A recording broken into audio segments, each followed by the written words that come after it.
off again. But it's the only way you're ever gonna learn. You look back and it's all in the past. I'm dwelling on the thoughts I cannot say to you. Good evening and welcome to NUFC Matters. It is Wednesday night, so it is the Retro Show, and good to see the lads back, and really, really good to see George back. How are you feeling, George? Oh, I've got a whole body full of new blood, but I'm absolutely knackered. If I could say one or two thank you, Steve, is that possible? Yeah, that's why I came straight to you, mate. Right, okay. My family, obviously, the two nieces and my son have monitored everything. You know, I owe my son an apology because at the first I tried to keep him out of it, tried to protect him, and I know that was the wrong thing, and I do apologise. It was done out of love, but not in any malice at all. And my nieces have been absolutely fantastic. I mean, it's hard to say how they've been. And then, first of all, Northumbria ambulance, the two guys on that ambulance, the one driving and one in the back working on me, and we got halfway along the coast road, and the one in the back shouts to his mate, "He's got no blood pressure. Put your foot down." Right. And don't stop for anything. And we had a really hair-raising ride into the hospital, straight into resource at the hospital, and lots of doctors working on us, tubes in us all over the place. But I have to say, I want to compliment and thank the head of resource, a man called Mr. Anderson, who was the chief consultant. And when I went in, I was lying there, and this young doctor said, "Well, I tell ICU to expect Mr. Mitchell soon." And this Mr. Anderson said, No. He says, "This gentleman needs TLC, and I'm going to make sure he gets it." And that man stayed with me till after midnight. You know, this is the top consultant. He didn't move. And then about 12:15, he came and he said, "Well, eventually me team's persuaded us to go home because I've been here since 9 o'clock this morning. And I do have a family." And off he went. But you know what? He came first thing next day when I was in the observation suite. He came and made sure I was okay. And I just think that's top-notch professionalism as far as I'm concerned. And I can't thank them enough. The lads and lasses in the observation suite were great. Ward 30 was superb. They've nursed us back to full health, really, or as near to full health as they can. And that was an experience. I mean, the guy opposite me on the second night died the most horrible death, and I don't want to experience that again. That was, but it just reminded us how fragile we all are. We all think we're Teflon, but we're not. And he was a great big rugby player. He had an alcohol problem, though, because I remember the consultant saying to him, "How much do you drink, so-and-so?" And he said, "A lot." "How much do you drink?" "A lot."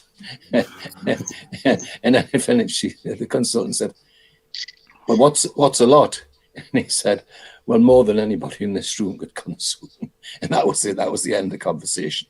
But the night after, the poor man disappeared. And really impressed that all those young girls and boys in the hospital, nurses and doctors, ran around to try and save the man's life. It was very impressive. So there you are. There's me thank yous, and thank you to all of you. I mean, the good wishes have really been really important. I can't tell you how important they are. And doing this tonight is, as I said to Neil, gives us a chance to get my brain going again instead of it just being addled as it has been all day. So thank you for that. Well, welcome back. Train Son says you're looking fit as a fiddle, and do you fancy a stint at right back? Any position across the back four, I will make it. Brilliant stuff. A couple of things. Obviously, tonight is retro night, so it's Newcastle United against Tottenham. So the lads will be taking us through some memorable games that they've been to, or some memorable situations that they've found themselves in. We'll also be looking at celebrity fans, and we'll also be looking at players that have played for both teams, as well as getting the lads Newcastle, Spurs, all-time 11s. Big shout out to Joe Walker, who's sent this on Twitter. He says it's thirsty work following NUFC Matters. He's bought both cups If you want to buy some cups like that, you just need to get onto the NUFCmatters.com website. The guys from Q-Tech have done a fantastic job. Big shout out to John. He's knocked the website up and got quite a few bits and bobs on there for you to have a look at. So NUFCmatters.com. And a big shout out to Spider VPN, who are our sponsors for StreamYard this month, and they've just agreed to join us again next month, which is very, very kind of them. Also a big shout out to John, qtechshop.co.uk, the makers of pool tables and snooker tables in Wallsend, and a big shout out to Jab Signature, who make all of our flyers. And if you are a first time visitor to the channel, click the subscribe button in the bottom right hand corner, give the video a like, and also give the video a share. Right then, George, to you first for your memories about Tottenham Hotspur. Okay, Steve, thank you.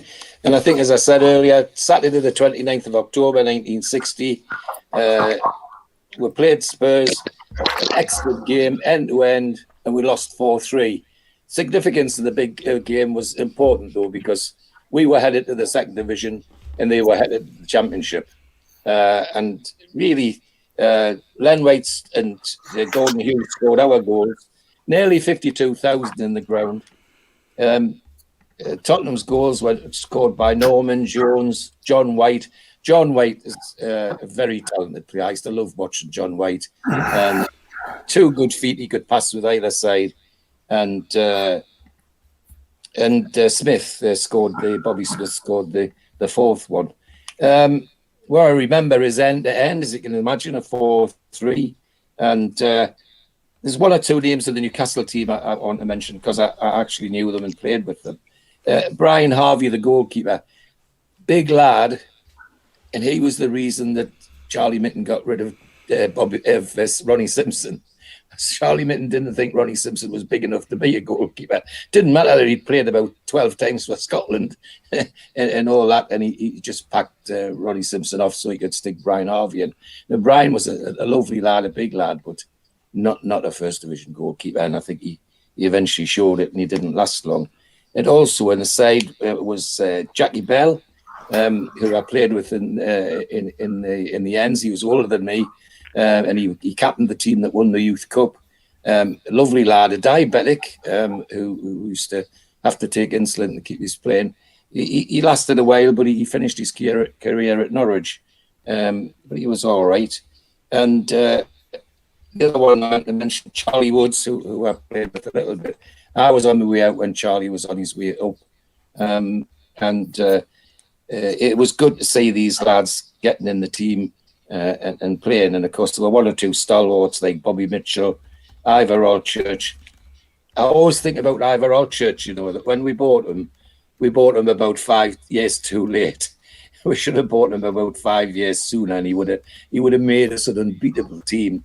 But by the time we bought him, of course, he was on the way down, and he was still good, but he was slowing up.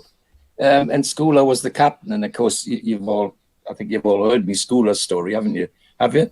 Yeah, I think we have. Yeah.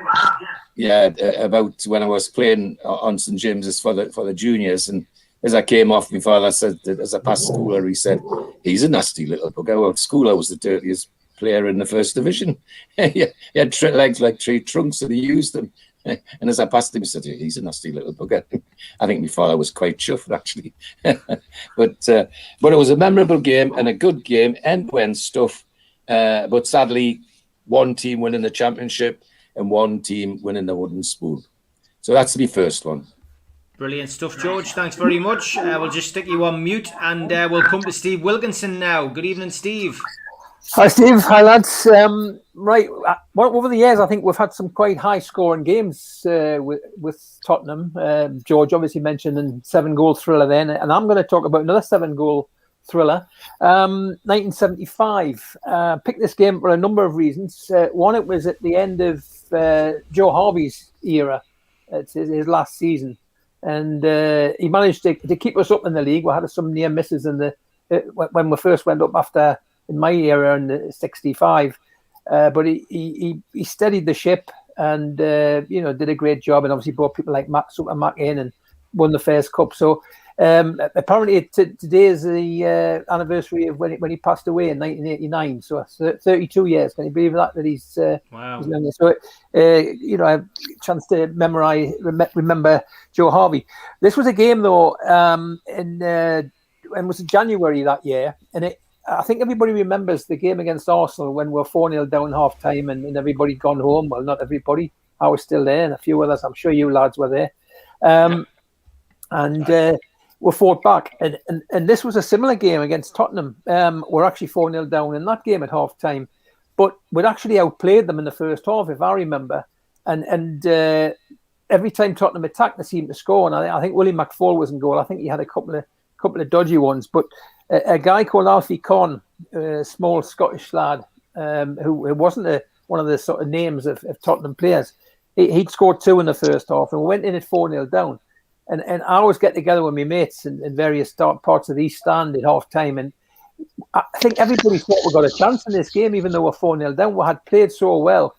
And Mickey Burton's pulled one back just after half time, about 55 minutes, and the crowd went berserk. You know, it was really here was the start of the fight back, and but it only lasted 10 minutes when Alfie Conn completed his hat trick and went to 5-1, and you know, Spurs took control of the game, and we pulled another one back near the end. I think Tommy Craig scored with 10 minutes left, but it was lost after that. But it was just remembering the half time and being 4-0 down, and you just felt you could pull it back, and that's what it's like when Newcastle. You get those moments. I think over the years we all know them when you know the crowd's behind you, and they'll support you. And I think that was the way it started the second half, especially when Mickey Burns scored. Is that we can pull these goals back.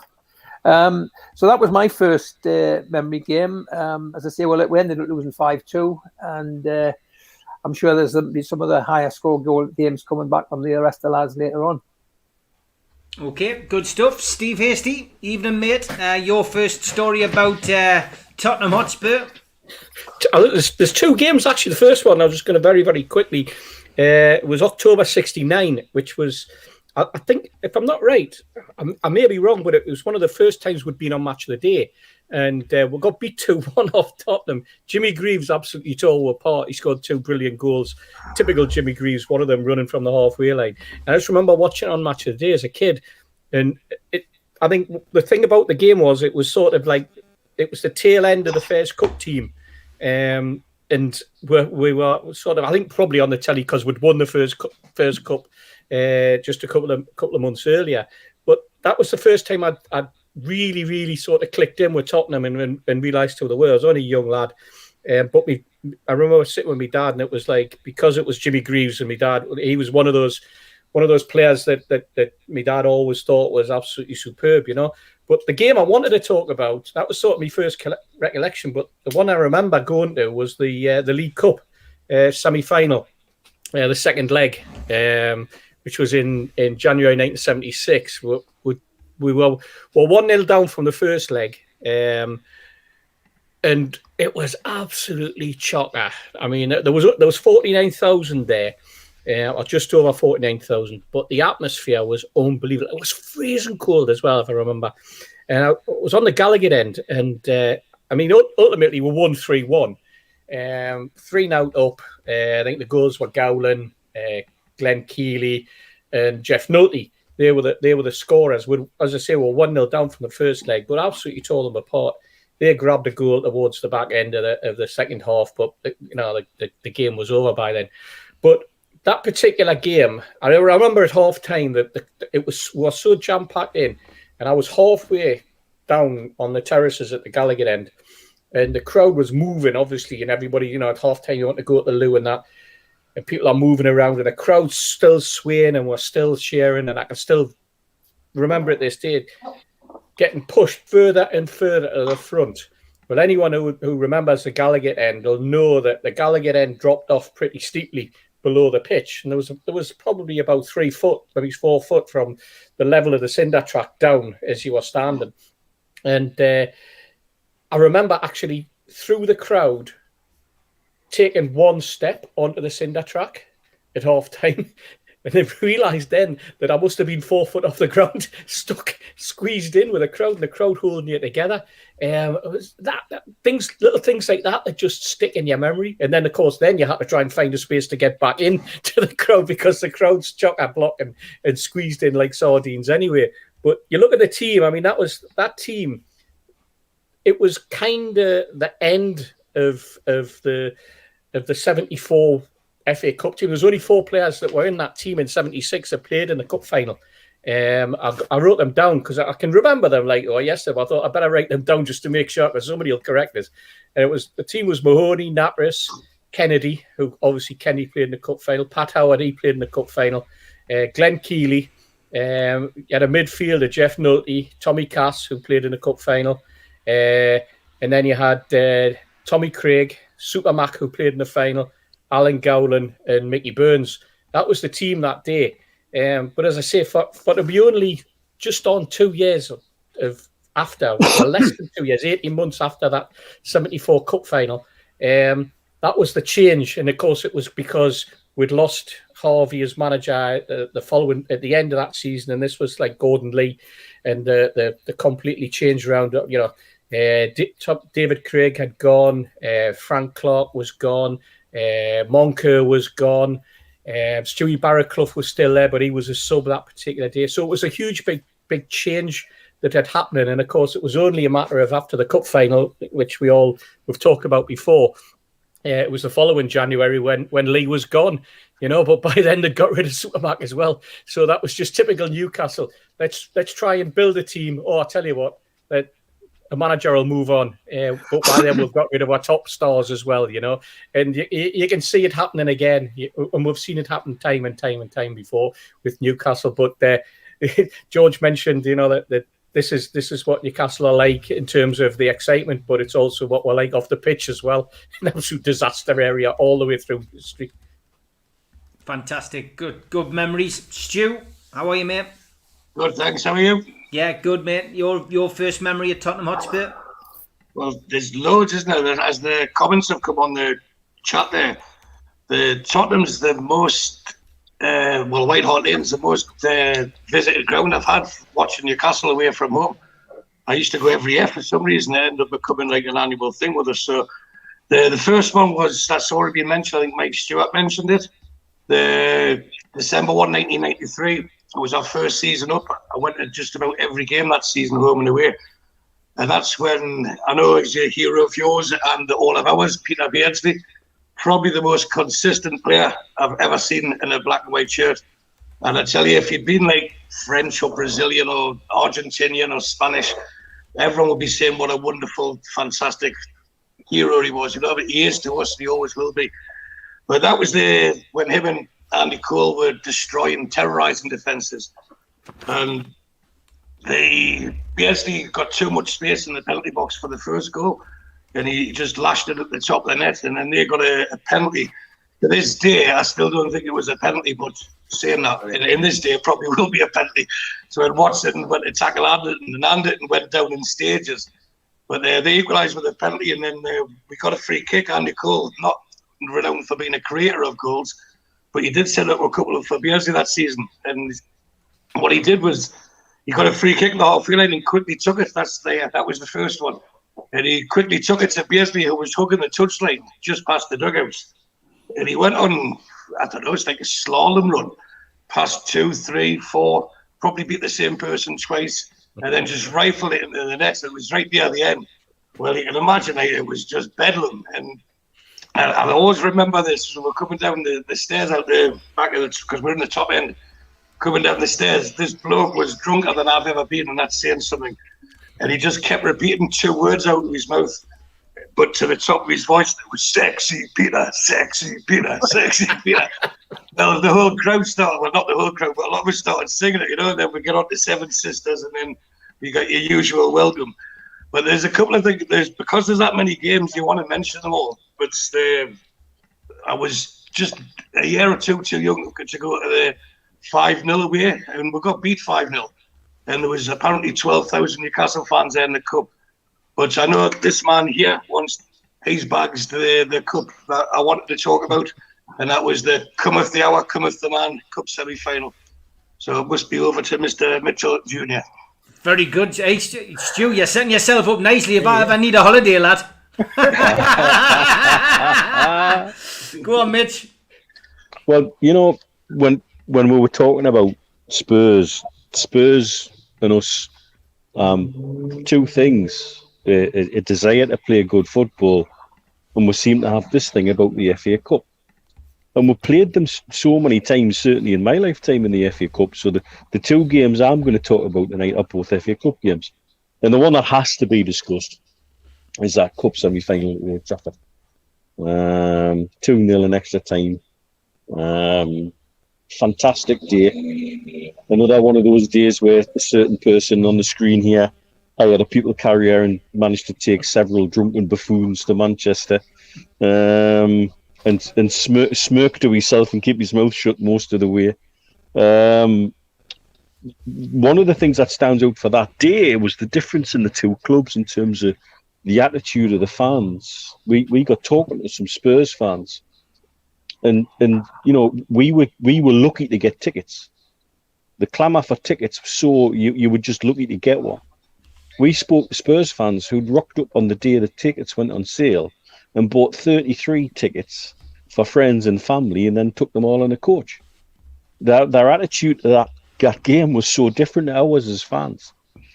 And it probably showed during the game. I mean, the game, the 90 minutes before it got extra time was quite a tough game. You know, you got to remember we had Ginola and Ferdinand to contend with, and it was... and everybody was worried about Ginola, and that was one of those games where Andy Griffin just didn't give him a kick. And if he did give him a kick, he got a kick. And I seem to also remember a tackle by, was it Luke Young on Gary Speed, which these days would have had Mike Dean producing the red and flapping his arms. It really was a horrible challenge. But then when it got to extra time and we got that penalty, and I still don't know what Sol Campbell was thinking of. It was a basketball move as the ball went over his head. He tried to catch the thing. When that goal went in, we were in the bottom tier of the main stand and looking up and seeing the top of that stand moving by about 5 metres. Back and forth was just crazy. And I don't think Old Trafford's seen anything like it before or since. No. The atmosphere in that ground was just... People talk about it being electric. It was past electric. It was nuclear powered. It was just crazy. You know, and we had that... We'd had the disappointment in the final the year before. And again, we got to that game and did that. And as ever with us, it's the hope that kills, isn't it? And we took it away 2-0 eventually, looking probably more comfortable than it was, really, because the first 90 minutes was another end-to-end job, really. You know, both keepers did well. And as fans, we came away from that thinking, yeah, maybe this one's the year, and it turned out it wasn't to be again. But again, you wish sometimes players would turn up and give a performance, and they turn up and give the performance in possibly the wrong game. Because I also seem to remember Silvio Maric coming on in extra time and making a bit of a difference. You know, a player who would genuinely written off, and yet, well, maybe he's got 1 or 2 games out of him, and that was one of them, where he seemed to make a difference coming on. So that's the first one. I'm sure lots of other people have got memories of that day. It was probably one of the best away days I've had.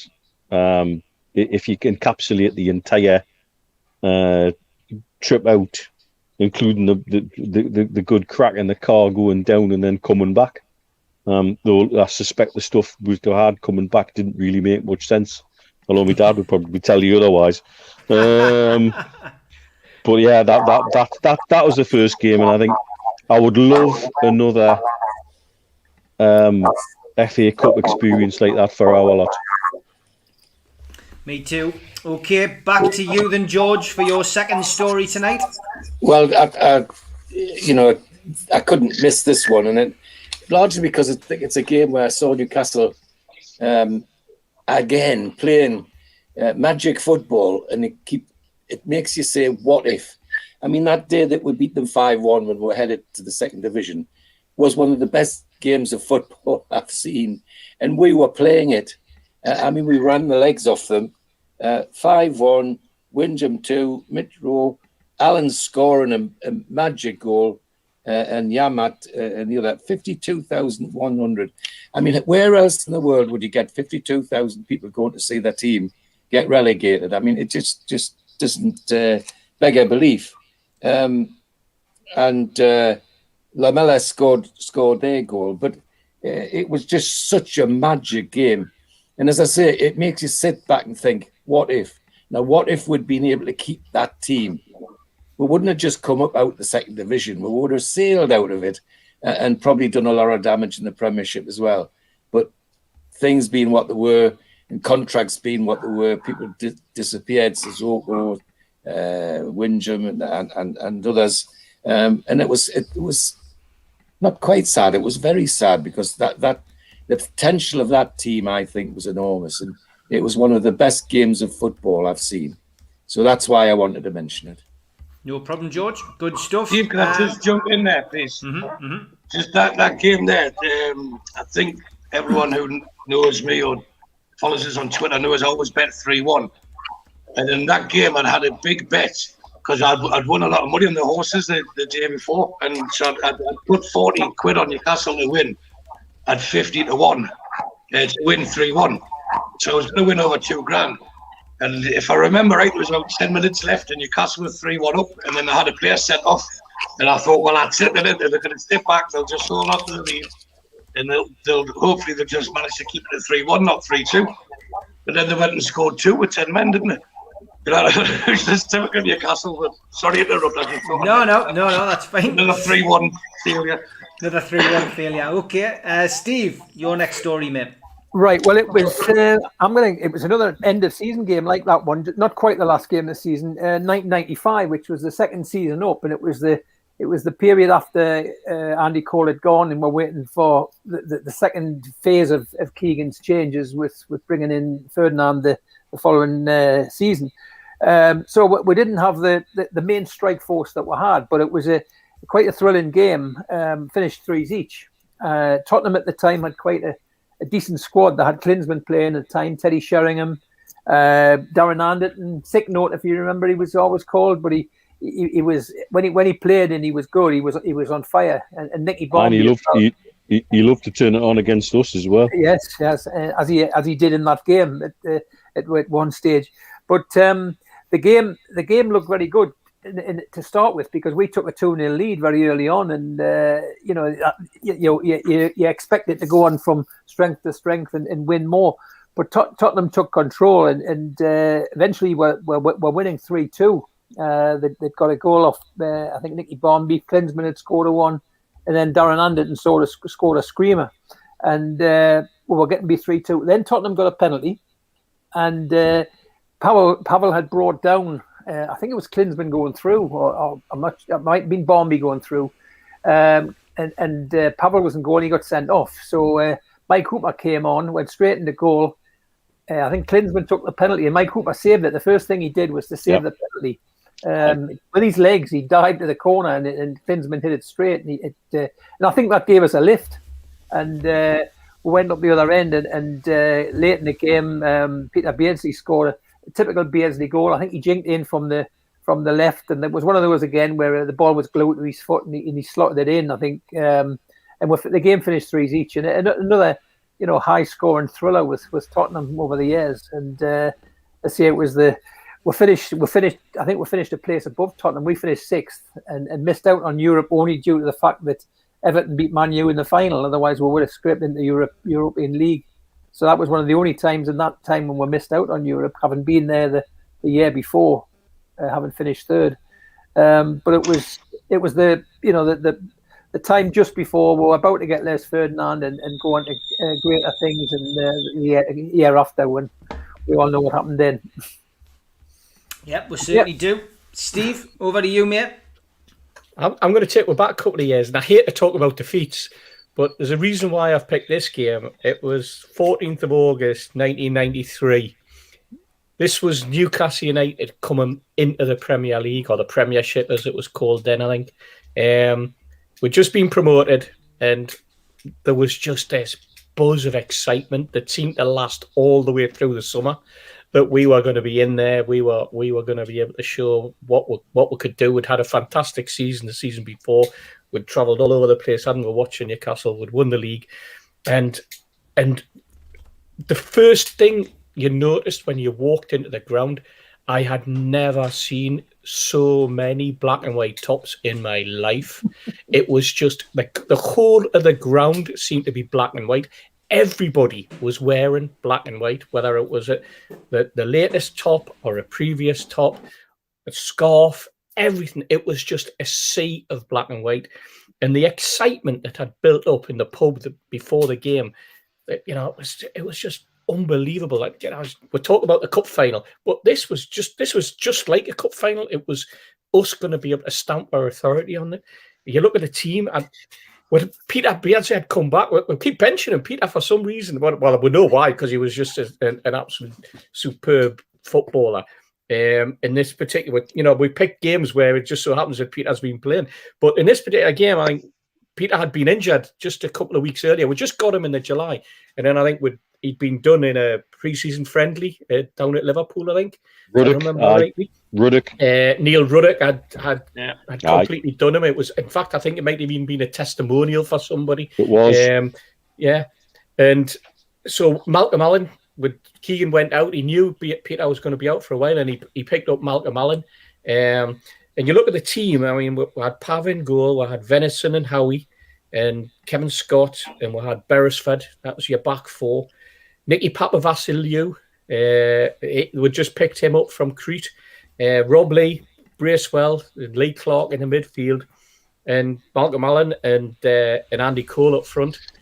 And even though Peter wasn't playing, and we'd obviously, we were expecting big things, and quite rightly, we got big things from him later on. But we still went into that game thinking, we're going to really show them. And Teddy Sheringham did after half an hour against the run of play, if I remember rightly. And it was kind of, I remember going in the pub afterwards, and it was just like, this isn't going to be as easy as we thought. We've just been professionally done over. They played a back five. They travelled up, played a back five, and once it was 1-0, we were kind of deflated. But it was us back in the scene, back in the game, back in the big time. And for that and that reason only, all 34,565 that managed to get into that game that particular Saturday afternoon in the red hot sun of an August, it was just this was lighting up the start of something that we thought was going to be really, really special. And I think, Stewie, is a continuity. That game was the prelude to Peter coming back at Tottenham later on in the season in the December, and when we saw what Peter could really do once he was fit. So that I'll do my continuity bit as well, and I'll hand over to you. Cheers, Steve. Cheers. Very good. That makes you switch me light off and go home. Exactly. Very good. Go on, Stu. As it happens, that game where they basically scored twice, that made him double figures for the season, and Cole was already there. And that's in the top league, and that's two of them by, I think it was the 4th of December. Two of them were already on double figures. We haven't got one yet. We're into March next week. Anyway, the next game was it's the early season of 95-96, again back at Spurs. The game was probably part of the story, the least part of it. We drew 1-1. Chris Armstrong scored for them, and Janola, I believe, equalised. And he did. He smashed it in from close range. But this is where me and Heat I'd become friends with someone I worked with at electricity called Tony, who took his redundancy, went to Las Vegas and won $1.6 million on a fruit machine. So he was definitely our friend after that. So every time we went to London, we stayed at his house. And because he'd won this money, even though he didn't get it all in one go, he got it spread over years and years, etc. Everyone thought he was like minted. So he was getting invited to everyone's 18th, 21st, 30th, whatever, He's always getting invited to these because they wanted to give money. So one of our good friends, Dave Carsey, had just come out of the Navy after 10 years in the Navy, being a Russian translator or something. And he says, I'll come down with you and I'll drive down. So we drive down finish work on the Thursday. We took the Friday off, and we're going to make a long weekend of it. And we drove down, got there Thursday night into some Irish bar, Teen Oak, I think it was called, in Wandsworth, where we were staying. Good night there. Then on the Friday, we went. Tony was trying to show us some nice places, and there was a bar, like there was a chain of them now, like the Slug and Lettuce. So I thought I'd better eat before we start drinking, and I ordered a cheeseburger. Well, this burger, it was like full of lettuce. It was just full of green and onions, and I'm allergic to onions as it was. So I kept saying that all day. I was whinging, drinking the pints, just whinging, saying I'd go to Burger King. And because we ended up having that much drink, I couldn't say what I wanted from Burger King. It come out, I wanted a bacon bubble cheeseburger instead of a bacon double cheeseburger from Burger King. So we just kept saying this all the time. So that was on the Friday and Saturday. Tony was invited to someone's wedding at a posh golf club in Surrey. It might even have been Wentworth. And he said he had 3 lads down from Newcastle. Oh, bring them along. So we went there, jeans on, t-shirt, you Fred Perry or Ralph Lauren on, whatever. Trainers on, and everyone's all suited and booted for this wedding. So there was like a reception hall where people could stand and get a few drinks. Then there's the main part where all the family and tables were. So we thought we'd be sensible and just stay next to in this reception hall thing, and let everyone who we didn't know just get them crack on. So I rocked up to the bar and ordered the 4 pints. And this guy in front of us, he was obviously part of the wedding party, and he must have bought maybe 10, 15 different drinks within the knockbacks, the shorts, and everything else. So they've given him a tray. And then they put the 4 pints down in front of us. The waitress says, do you want a tray with that? And I said, do you not think I've got enough to carry? So after, a few people laughed, but this guy took exception to it. And it was all, you Geordies, you come down here, you're not even invited. Okay, mate, you just behave yourself.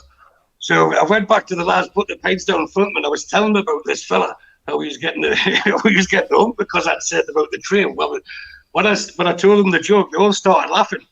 This guy's carrying the tray of drinks, and he's turned around to look at us. He's kicked the doorstop on the way into the wedding door. All the drinks have just been flying over one of the bridesmaids. Well, we've just absolutely hammered ourselves laughing. And Tony's come across. He says, listen, lads, I know it wasn't your fault, but the natives are getting restless. So we ended up back in taxi back to Wandsworth and get on with it. The match on this Sunday. After that, we were on down Balham and then Brixton for drinks after that. And then we realised we were meant to be back at work on the Monday, and it was Sunday night, and there's no way we could drive. So we'll stuff it. So we'll drive up on the Monday. But they had this thing called the Monday Club in a bar it's called In on the Park in Wimbledon. And Tony says, it's on the way out. It's on the way out of London. We'll just stop there, get yourselves a shandy, stop your hands shaking and everything.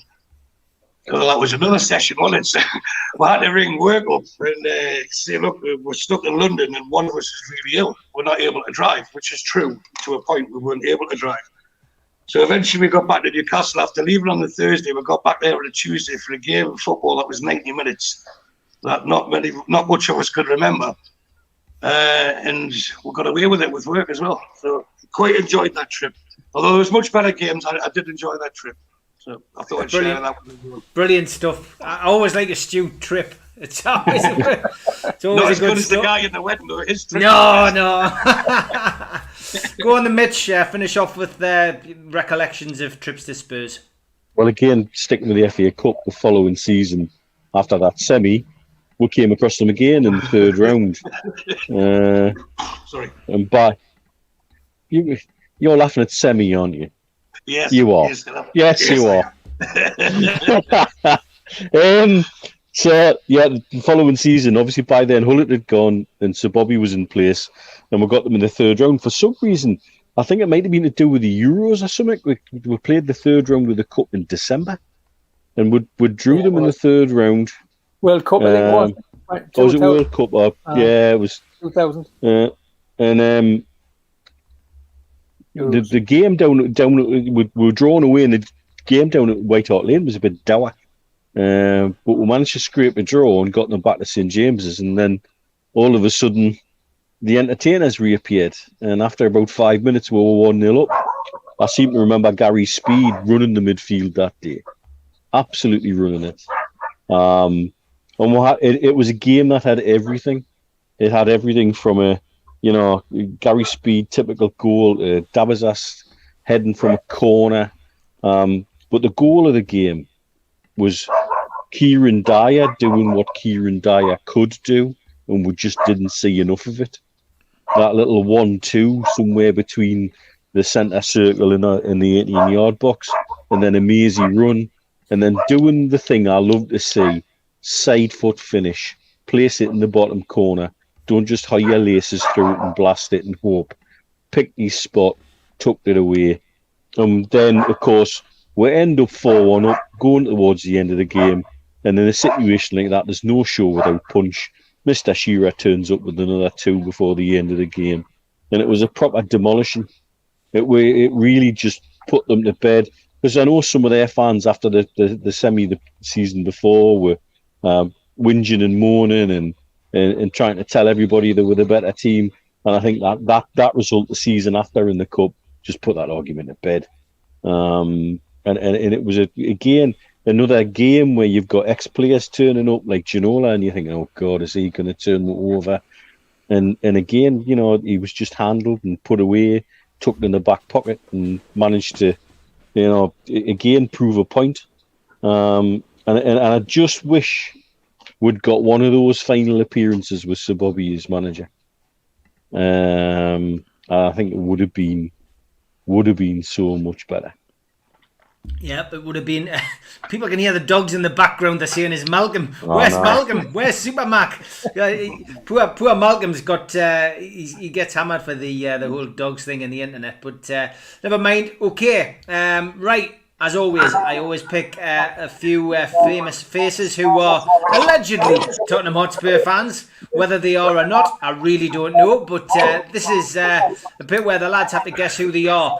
Found it a bit difficult this week. I've got to be honest, there was 1 or 2 that were named, and I went, they're definitely not Tottenham fans. But I'm pretty sure these ones are. So let's start off with.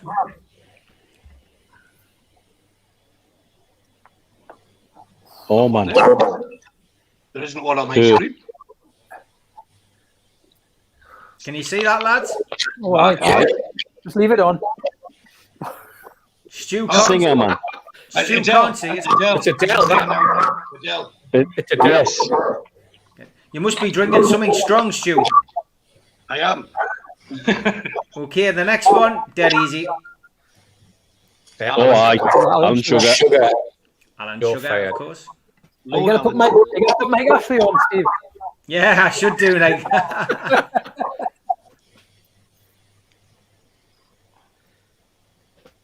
Don't know who that is.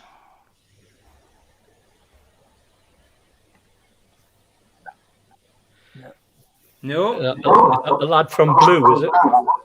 no. You're thinking you're in the right direction. Right. It's one of One Direction, then, is it, Steve? Not that direction. He needs a kick in boy the band. way. It's a boy band. No, I didn't say it was a boy band, but with you saying singer, you're barking up the right tree. Right. Nobody in the chat's got it either. No. No. No. Mark Byers came very close. X Factor bloke, and Tim Cairns did as well. Reality show, but other than that, ADB comes in at the end. Matt Cardle. Matt Cardle and Jesus. Mark Byers got it as well. Well done, lads. Well Where's done. the hat? The panel God, didn't. Never heard of He's him. had a few dinners since the X Factor then. The on panel, that picture. the panel didn't get it, so I keep up my proud record of at least doing them on one of these things. Oh, Paul Whitehouse. Paul Whitehouse, of course. That is him. Yep. J.K. Rowling. J.K. Rowling, obviously the author of Harry Potter.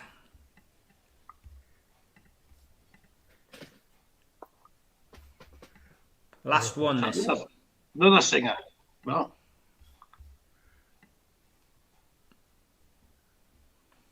Actress. Actress, singer. Don't know who she is. Have you got a phone number, though, Steve?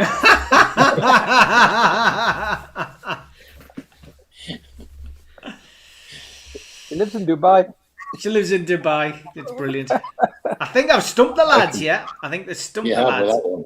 Okay. Yeah, I that's- just want the picture to stay up. That's all, Steve. All right. There you go, lads. Mad Mark's got it. Cher Lloyd. Oh, yeah. Another X Looney X Tunes. Factor.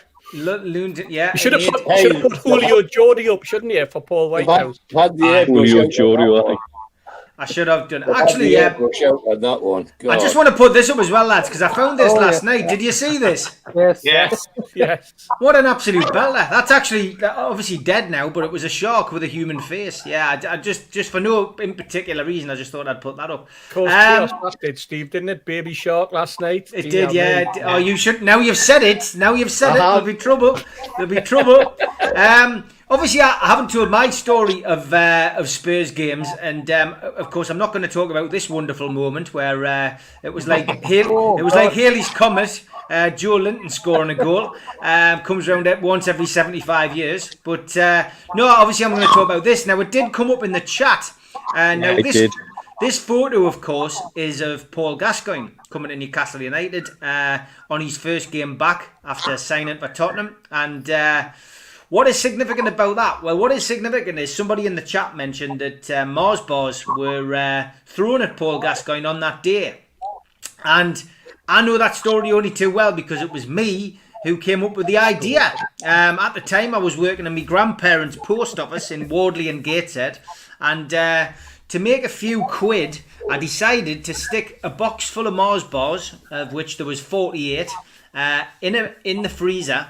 And take them from my grandparents' post office to outside the Gallagher end, and they were quite hard by the time they'd spent a night in the freezer, and flog them outside the Gallagher. Now, at that time, Mars bars were worth about, I think they were retailing for around about 12 pence. I was selling them for £1, and it was a £1 note I was getting outside the Gallagher. I sold the box in half an hour. £48 I made in 1988 as a young lad. And my pockets were bulging full of £1 notes. And yeah, what a day. But infamous because it can still be seen. Gazza gets pelted with Mars bars at the Gallagher end. He then picks one up, pulls the wrapper off and bites into it. But a bit of history. From my perspective, it was me who sold the Mars bars outside the Gallagher that day. Something I'm quite proud of, and something I have told Paul about, because obviously I worked with Paul on numerous after dinner shows. I did confess to him after the very first dinner show that we did together, and he just laughed at it. But yeah, fantastic story, and thanks for bringing that up in the chat, whoever that was. Tim says entrepreneur. Yeah, that was my very first. Entrepreneurial venture outside the Gallagher, and I did stand outside there on many occasions, obviously selling the fanzines over the years. But great story. Obviously, a lot of people mentioned this one as well. Laurent Robert, of course, an infamous day where he scored 2 absolute breakers. I've stuck that one for the ladies. I know he was quite popular. That was one of those mad situations where, you know, normally fans take a shirt off and sling it into the crowd. Laurent Robert decided to do a full striptease. But yeah, that was another infamous game which obviously, you know, we can recall. And again, the other one which is still available on DVD on eBay, again being mentioned, but Seventh Heaven, probably the most complete Newcastle United performance, you know, under Kevin Keegan, and another one of my favourite games as well. Before we get on to the players who played for both teams, just quick memories about White Hart Lane, and in particular, I mean, I never really liked it. And have any of you been to the new ground, which looks absolutely fantastic? But just wondering about memories of each of the grounds. Anyone got a story to tell? And you know, yeah, that was my third story. And sadly, doesn't involve Newcastle United, but it involves White Hart Lane, and it's in '97. The period of the 90s, I was spending 2, 3, sometimes 4 days a week in London working for the Home Office. And of all the Home secretaries I worked with, there were 2 who I could get along with because they knew football. was Michael Howard, because he knew Wales football inside out, Welsh football inside out, could wax lyrical about John Charles, Trevor Ford, Billy Foulkes, that played for Newcastle, and the other one that talked football when he got the chance with Jack Straw.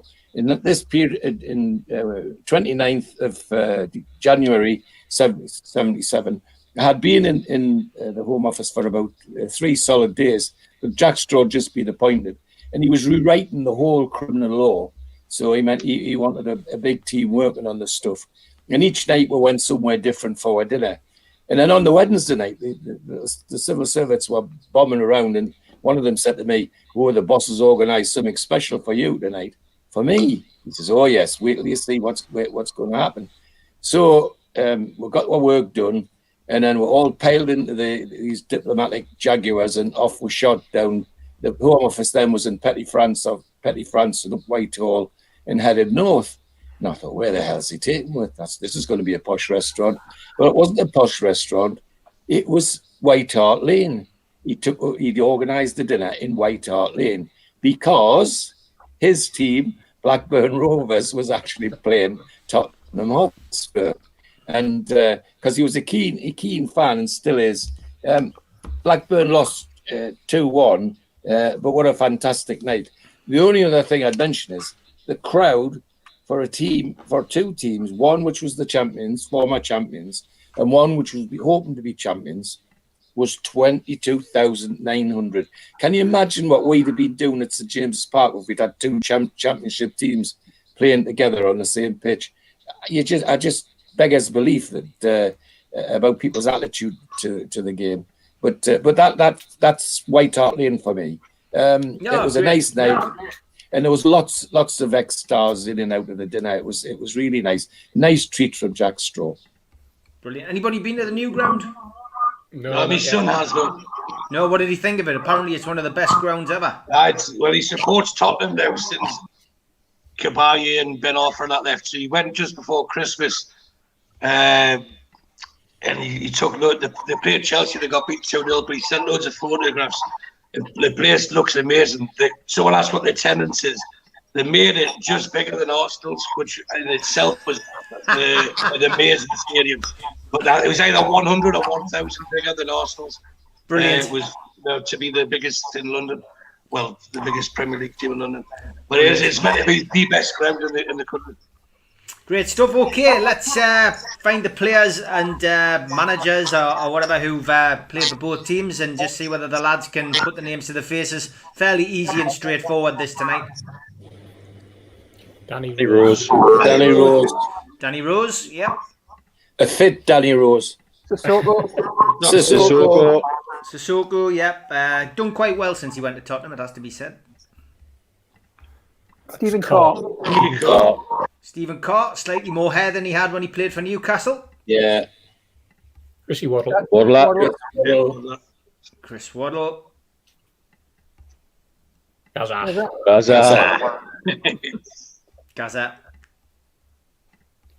Chris Hooton. Chris Yeah. Hooton. Keith Birkinshaw. Keith Birkinshaw. Rule Fox. That's it, lads. Okay, good stuff. So, who wants to do the team first?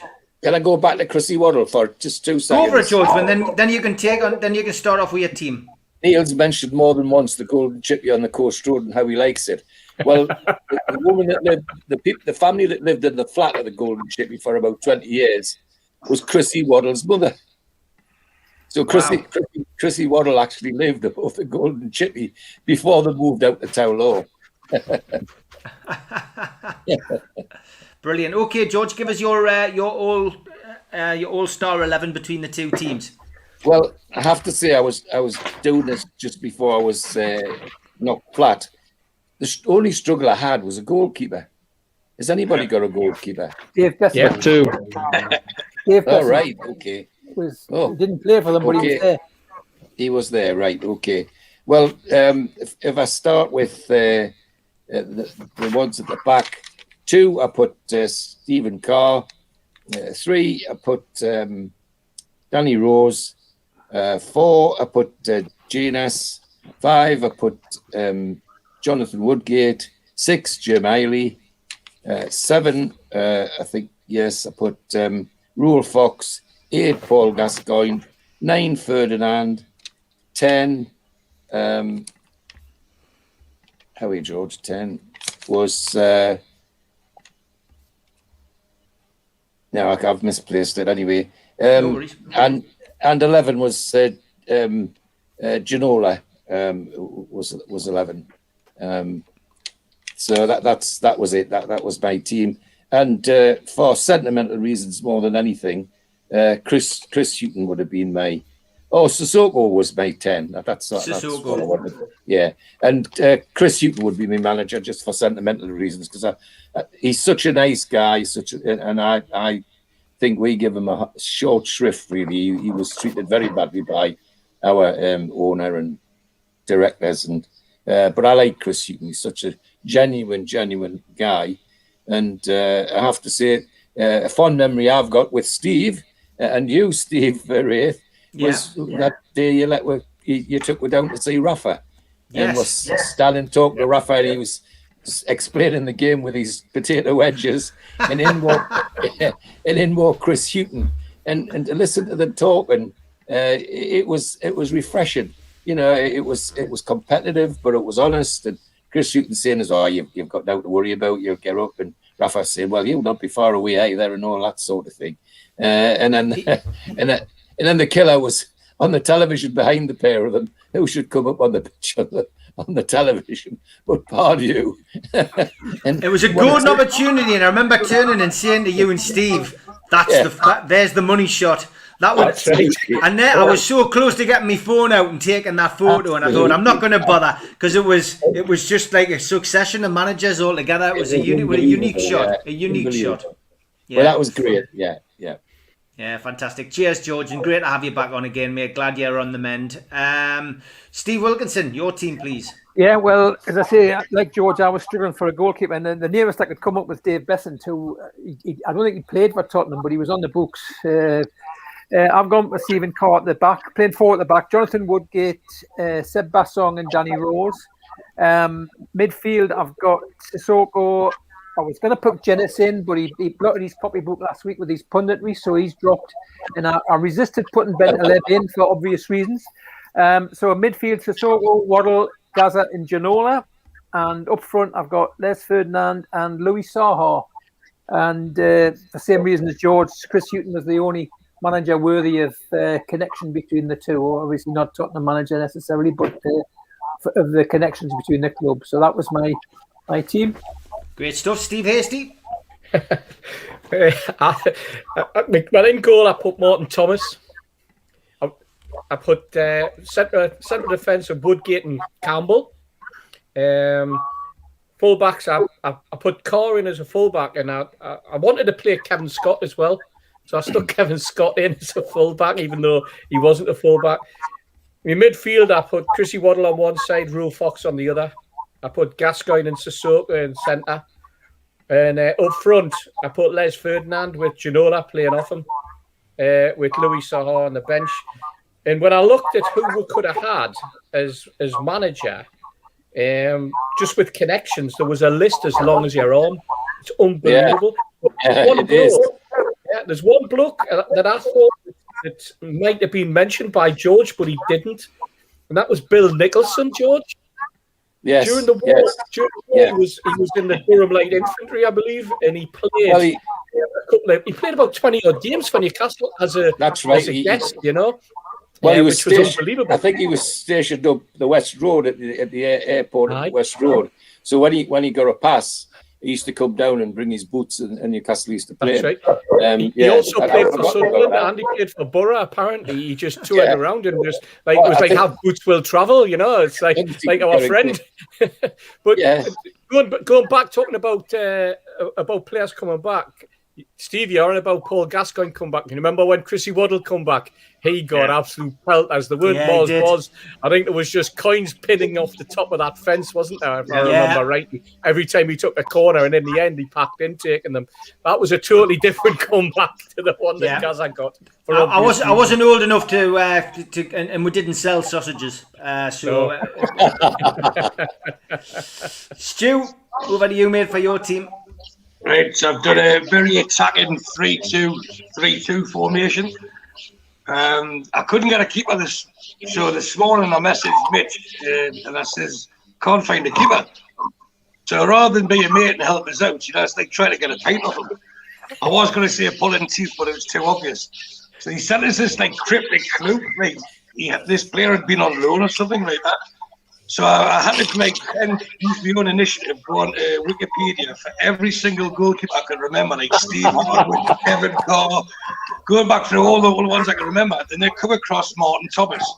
So eventually I managed to get Martin Thomas in goal, who was on loan at Tottenham but never played. Yeah. The back three of Stephen Carr, Kevin Scott and Mark Stimpson, because I thought he played better for Newcastle than what Danny Rose did. Then the two holding midfielders were Sissoko and Jermaine Genius. The three behind the front two is Fox, Gazza and Waddle. And the two up front were Soles with Junola playing off them. It's similar to what Steve's done there. That's my team. Manager, I picked Ozzy Ardiles because although he nearly got us relegated, I loved Ozzy because you know what? He had a style, he had a formation, he had a plan, and he also had a load of kids that some of them become England internationals, and he wasn't changed from his system. He played his diamond formation, and I'll remember this forever. He would play and you picked a weird formation, so you thought it would fit in with Ozzy. Yes, exactly. we got beat 3-2 every game, but